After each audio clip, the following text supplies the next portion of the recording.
Hi everyone welcome back. ನೀವು ನೋಡ್ತಿದ್ರೆ intelligent Guru YouTube channel. Finally RIP Yuvanidhi ಅಂತ ಹೇಳ್ಬೇಕು ಅನಿಸ್ತಾ ಇದೆ. ಬಿಕಾಸ್ ಯಾಕೆ ಅಂದ್ರೆ ರಾಜ್ಯ ಸರ್ಕಾರ ಬಡ್ಜೆಟ್ ಅನೌನ್ಸ್ಮೆಂಟ್ ಕೂಡ ಮಾಡ್ತು. ಅದರಲ್ಲಿ ಯುವನಿಧಿ ಯೋಜನೆಗೆ ಒಂದು ಬಿಡಿಗಾಸು ಕೂಡ ಅನುದಾನವನ್ನು ಅವರು ಅಲೋಕೇಟ್ ಮಾಡೇ ಇಲ್ಲ. ಅದು ಶಾಕಿಂಗ್ ಆಗಿದೆ.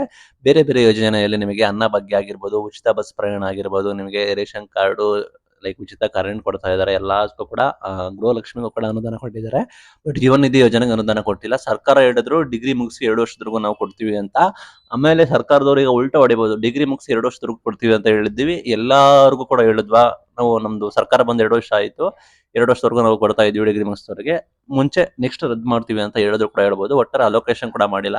ಬಡ್ಜೆಟ್ ನಲ್ಲಿ ಅಲೋಕೇಶನ್ ಕೂಡ ಮಾಡಿಲ್ಲ ಅಂದ್ರೆ ಫಂಡ್ಸ್ ನ ಹೇಗೆ ಕೊಡೋಕ್ಕಾಗುತ್ತೆ? ಅವ್ರು ಅಡಿಷನಲ್ ಆಗಿ ಕೊಡ್ತಾರ ಅಥವಾ ಅಪ್ಪಿ ಮಾಡಿದ್ರ ಅಂತ ಗೊತ್ತಿಲ್ಲ. ಬಟ್ ಬಡ್ಜೆಟ್ ಅನ್ನೋದು ಸುಲಭ ಇಲ್ಲ, ಎಲ್ಲ ಡಿಸೈಡ್ ಮಾಡೇ ಮಾಡಿರ್ತಾರೆ. ಬಟ್ ಅಲೋಕೇಟ್ ಮಾಡಿಲ್ಲ. ಹಂಗಾಗಿ ಯುವನಿಧಿ ಯೋಜನೆ ಆಕಾಂಕ್ಷಿಗಳಿಗೆ ಶಾಕ್ ಆಗಿದೆ. ಒಂದೇ ಒಂದು ರೂಪಾಯಿ ಬಡ್ಜೆಟ್ ಅಲ್ಲಿ ಅಲೋಕೇಟ್ ಕೂಡ ಮಾಡಿಲ್ಲ. ಯೋಜನೆ ಬಂದ್ ಆಗುತ್ತಾ ಇರಲ್ವಾ ಅದ್ರ ಬಗ್ಗೆ ಕ್ಲಾರಿಟಿ ಕೂಡ ಸಿಗಬೇಕಾಗುತ್ತೆ. ಒಟ್ಟಾರೆ ಈ ಅಪ್ಡೇಟ್ ನಿಮಗೆ ಗ್ಯಾಪ್ನ ಇರಲಿ. ಬಡ್ಜೆಟ್ ನಲ್ಲಿ ಯಾವುದೇ ರೀತಿ ಯುವನಿಧಿ ಯೋಜನೆಗೆ ಅಲೋಕೇಟ್ ಕೂಡ ಮಾಡಿಲ್ಲ. ಬಂದ್ ಆಗುತ್ತಾ ಇಲ್ವಾ ಅಂತ ಹೇಳಿ ಕ್ಲಾರಿಟಿ ಕೂಡ ಕೊಟ್ಟಿಲ್ಲ. ಬಟ್ ಅಮೌಂಟ್ ಕೂಡ ಇನ್ನು ಕೂಡ ಕ್ರೆಡಿಟ್ ಕೂಡ ಆಗಿಲ್ಲ. ಆ ನಿಟ್ಟಿನಲ್ಲಿ ಬಂದ್ ಆಯ್ತಾ ಅಂತ ಹೇಳಿ ಒಂದು ಆಕ್ರೋಶ ಕೂಡ ಶುರು ಆಗಿದೆ. ನಿಮಗೆ ಏನ್ ಅನ್ಸುತ್ತೆ ಅಂತ ಕಮೆಂಟ್ ಮುಖಾಂತರ ತಿಳಿಸಿ. Thank you.